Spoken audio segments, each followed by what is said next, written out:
Hi beautiful, welcome to my channel. In today's video I'm going to be going through 20 of the latest Sephora releases that I have tried here on my channel and my update on whether or not I like them, whether or not these products are good, because the Sephora savings event is coming soon and I figured I need to update you guys on these products, give you my thoughts and opinions on them in a rapid fire way as soon as possible. So it's happening, we're doing it today. A few of these, by the way, I've talked about extensively here on my channel, but they are still new at Sephora and I tried them recently, so I put them in this video. Okay.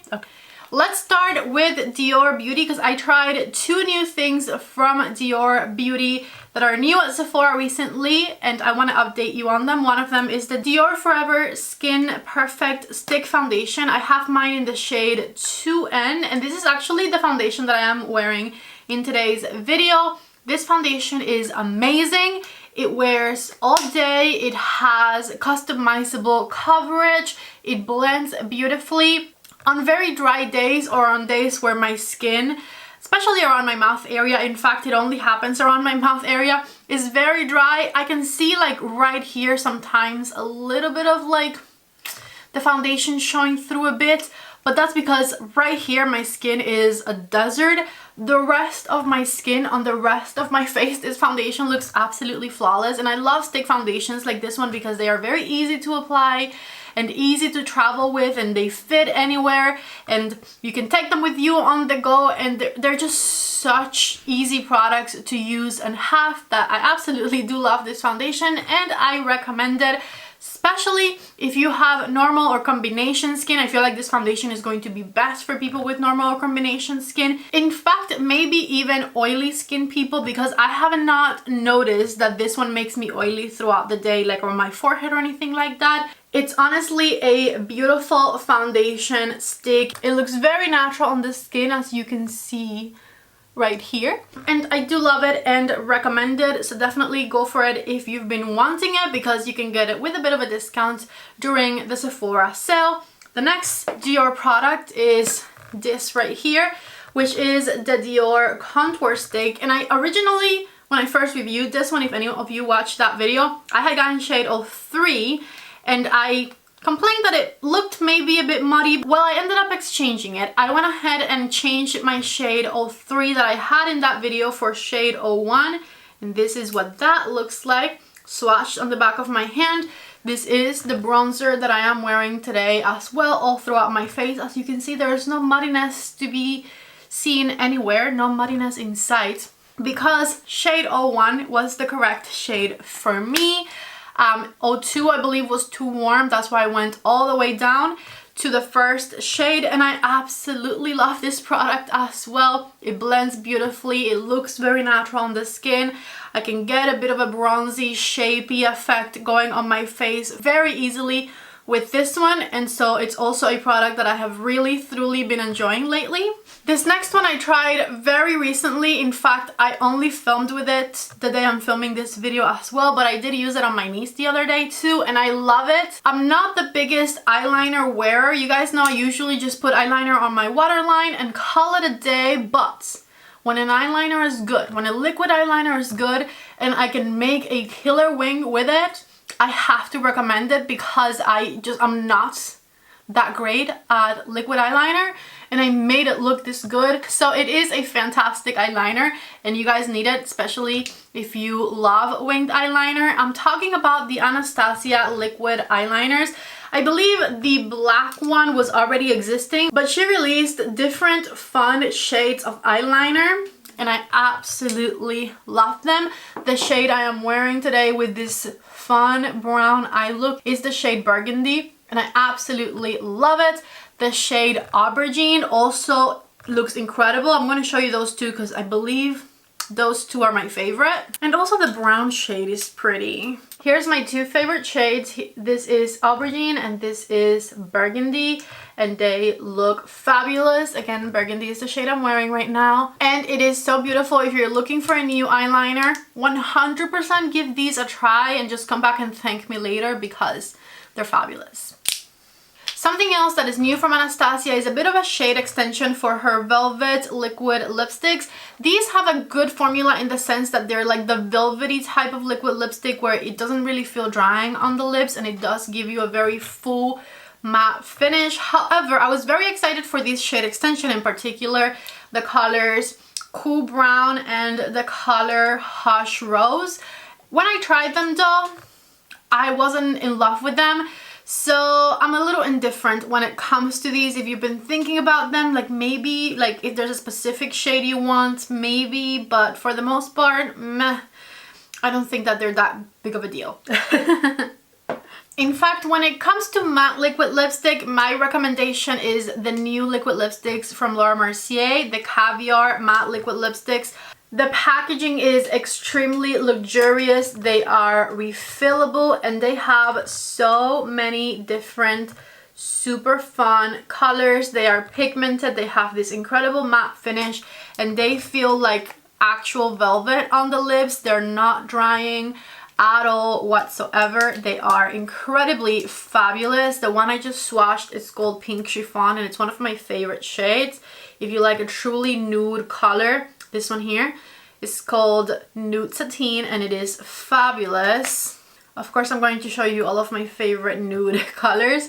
This one is Chantilly Lace and it's also a lighter, pinkier nude type of color. I love, love, love the formula of these Laura Mercier Caviar matte lipsticks. I love how they feel on the lips. I love their pigmentation. And I'm obsessed with their fabulous packaging, so I highly recommend that you get your hands on these, especially during a Sephora savings event because they are quite pricey, but in my opinion, they are super worth it. I have another stick foundation that I tried recently that is new at Sephora, and it is the one from LYS Beauty. I got mine in the shade MG2, but my actual shade is LM1, I'm pretty sure. Anyways, this one is good, but I didn't like it as much as I like the Dior one, if I'm going to be honest with you. The reason being, I feel like it doesn't fully like melt into my dry skin, like my skin doesn't absorb it. I feel like I can sometimes see it kind of sitting on top of my skin a bit, and that kind of detracts me from loving it. I love that it's creamy, it feels hydrating, but again, I don't like when product sits on my skin and it looks kind of thick and makeup-y. And unfortunately, this one I guess and I are not compatible. So this one, unfortunately, I just didn't love as much. There are two liquid foundations I tried recently that are new at Sephora. The Patrick Ta one I did update you on already, and I have continued using it and continued reaching for it ever since I tried it. This one apparently isn't the greatest if your skin is oily or combination, but if you have dry skin like mine, I truly believe that you're going to love it because I love it. I would say make sure you apply it with a sponge because when I apply it with a brush, I don't get the same flawless effect. I find that sponge application with this Patrick Ta foundation is definitely key. With that said, my dry skin loves it. I always apply it with a sponge. I get the coverage I want. It's so luminous, it's so hydrating, it wears all day. It's honestly fabulous on my dry skin. I have zero complaints about it. And so I do highly recommend it. I would say dry and normal skin will love this one. I have heard enough complaints about people who are combination or oily to know not to recommend them if you're combination or oily skin. But if you're dry or normal, it's 100% a yes for me. And then we have the Huda Beauty Easy Blur Foundation. I really like this one, to be honest with you. I had zero problems with it. And I was surprised to see the direction in which the Huda Beauty line is moving, because usually her foundations were like cake face, like full coverage, kind of on the thicker side, matte finish, etc. And this one is one that has a decent coverage still. It has a beautiful medium coverage, but it is a thinner formula that does sink right into the skin. Every time I've worn it, it's looked beautiful all day. I have had zero issues with it. Is it a filter for the face like they were advertising? I don't think so. I have other foundations that kind of remind me of this one, like the new Fenty Soft Filter Foundation that I absolutely also love. Not as new, but I love it. That one definitely is a recommendation from Sephora, by the way. I love it. It's just not a new product. Anyways, the Fenty Soft Filter Foundation, and this one I find have very similar formulas, and so it's not a groundbreaking foundation the way that they were advertising it to be, but it is a beautiful foundation nonetheless, and if you've been interested and wondering about it, I would recommend it. These I have discussed extensively here on my channel as well, and I absolutely love them. I do highly recommend them, especially now that for the first time you can get them with a discount at Sephora, especially if you're a Rouge and you can get them for a 20% off discount. Do not doubt it. Jump on it, go for it. I love these. The Lotus one is too dark for me, but this one is great if you have a tan or dark complexion. However, I was surprised to see that not only do I absolutely love the Dragon palette this year from Hourglass, it came as no surprise that I do love this one. The surprise was that I also really love the Evil Eye palette, and I have gotten a ton of views out of this one already. I expected mainly to reach for the Dragon palette. I reach for both of these with the same frequency, I would say, and so if your complexion is similar to mine, don't just think about the Dragon palette, also keep an eye out for the Evil Eye palette, because this one is fantastic when it comes to like preference, like which one, if I had to pick one, I would pick. I think I would still pick the Dragon one because I like the blushes in the Dragon one better, but that is the only reason, because I prefer like the peachier blushes to the pinkier blushes. But other than that, I can absolutely use both, and I have been reaching for both. Tower 28 has new setting powders in a pressed form, and they're okay. To be honest with you, I can use them and be happy, I guess, but they're nothing mind-blowing. I'm definitely in my loose powder era, and so I don't find myself reaching for these as much as I do my loose powders. If you are into pressed powders, these might be worth checking out. Again, I really have no complaints about them. They just don't excite me. So I guess that's my update on that. Since we're on the subject of loose powders, I have two new ones that I recently tried from Sephora as well. I have the Tarte Creaseless Setting Powder. I tried the shade Lavender, and then I have the Makeup by Mario Surreal Skin Soft Blur Setting Powder in Neutral Lights.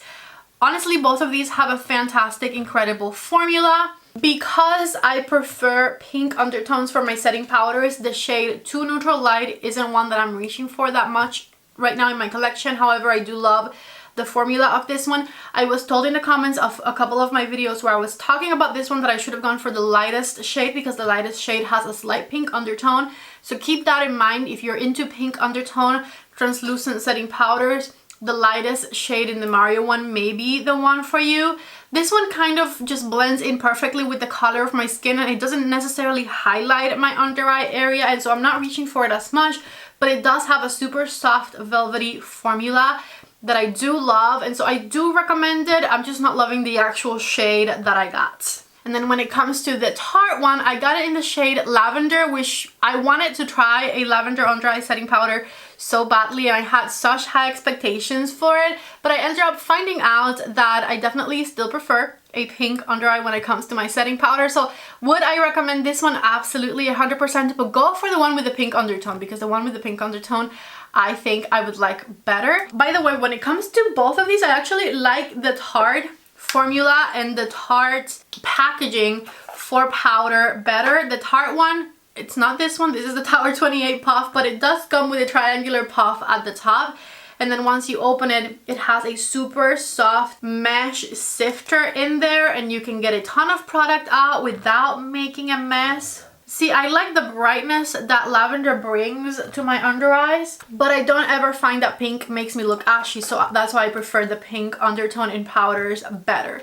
So anyways, if you're looking for a new loose powder to try at Sephora, I actually would recommend the Creaseless one from Tarte. I love the formula and I love the packaging, even better than the Mario one. I've tried two mascaras recently at Sephora, both of which I love. If you're looking for the most drama in a mascara, the most length and volume, I would recommend you get your hands on the Exxager-Eyes mascara from Miss Charlotte Tilbury. This mascara is just fantastic at extending your lashes and giving you a lot of length and a lot of volume. It has this wonderful curved wand right here. It also gives you a fair amount of lift to your eyelashes. My number one recommendation when it comes to mascara right now at Sephora would actually be the Exxager-Eyes mascara from Charlotte Tilbury. So add it to your basket right now would be my recommendation if you're on the hunt for a new mascara, because you will 100% love this one. Now, I did also recently try the Mercier Caviar Extravagant mascara, and I also really love it. Now, this one isn't as dramatic and flashy. It doesn't make your lashes be as thick as the one from Charlotte Tilbury, but it does give you more demure lashes, if you will. It gives you very structured, very separated lashes that are still thick and voluminous and long, just not as dramatic. So if you're into that type of eyelash look, you might want to look into the Mercier Caviar mascara, because it is wonderful and it just gives me like super nice even lashes all across, and I really like that. 15 products down, 5 to go. I tried the CaliRay Blurry blush recently as well in the shade Zen, and it's beautiful. It kind of reminds me of the Saie Beauty blush formula, and I think it made my cheeks look quite fantastic. Am I like obsessed with it, raving about it, everyone needs it right now? No, not really. I feel like we have so many liquid blushes on the market already. It's hard to come out with a new blush and get there. If I had to pick between these and the Saie Beauty ones, I would go for the Saie Beauty ones.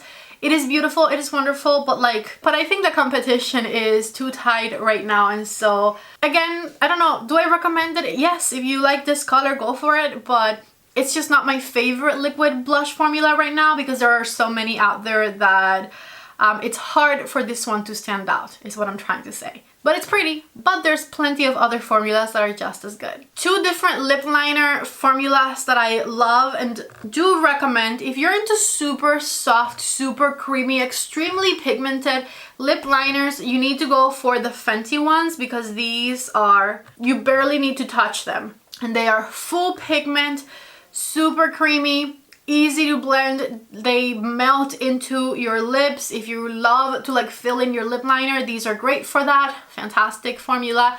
I love them. However, me personally, I love a lip liner that gives you like sharp definition, and that takes a bit of a harder formula. And the Saie Beauty lip liners that came out recently have the exact type of lip liner formula that I love. Okay? These are fantastic. My #1 recommendation for lip liner from Sephora right now, I think, would be these. I mean, yeah, why not?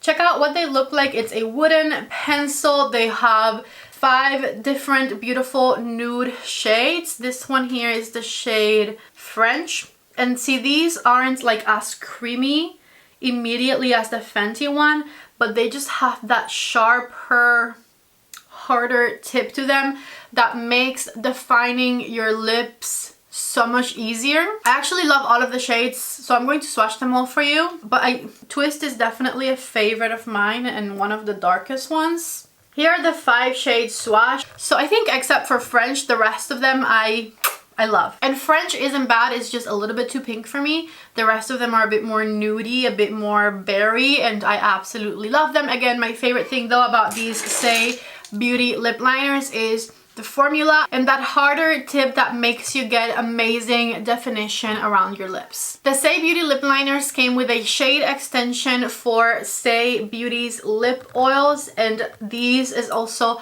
another product I absolutely love. The formula is immaculate, it's incredible. I've been actually wearing the shade Disco for this video. Here's the shade Disco. I love it, I love it, love it. If you're looking for a new lip glossy, lip oil, super juicy type lip product to try, the Saie Beauty lip oils are highly recommended for me. Something else I tried recently from Sephora that I'm like loving and I can't stop using. So yes, go for the Saie Beauty lip oils, you will not regret them. Plus, for how hydrating and juicy they are, they actually last quite a while on your lips. One last product to update you on, and that is this fabulous thing right here from Westman Atelier. This is a splurge, okay? As everything with Westman Atelier is, I guess, because it is quite a pricey brand, but a lot of the products from them that I try, I absolutely love, and this concealer is no exception. I got mine in the shade L4, and it's the concealer I've been wearing all throughout this video. You know how majority of concealers claim to be creaseless, and I'm always like, yeah, right, all of the concealers claim to be creaseless and they all crease, some less than others, but for the most part they all crease. Well, I have found the exception to my own rule. This concealer right here creases like 1%. It's still kind of like, you know, it folds a little on the folds underneath my eyes, just a tiny bit, like 1%. This, I could confidently walk out of my house without powdering on top of this, and I wouldn't be worried about looking like a creasy mess under my eyes. It is so thin, it sinks into the skin, a little bit goes a long way, it is pigmented, it is blendable, and it is the least creasing concealer I have ever tried. I'm not going to fully claim it's creaseless, but it is very close to creaseless. It's fabulous. Again, that is a splurge. Look at the price yourself and consider it. I do like it. It's fabulous, but it's expensive. Okay, that is it. These are my updates on 20 new products I have tried at Sephora recently, and what I think about them and whether or not I recommend them. I hope you guys liked this video. If you did, don't forget to give them a thumbs up. As I mentioned at the beginning, all of these products are tagged on the screen and listed in the description box of the video. So if you're going to shop for any of these, please use my links. It really helps out my channel when you do that. And that is all from me today. Thank you all so much for watching. Like the video if you liked it, subscribe if you haven't already, and I hope to see you back in the next one. Bye.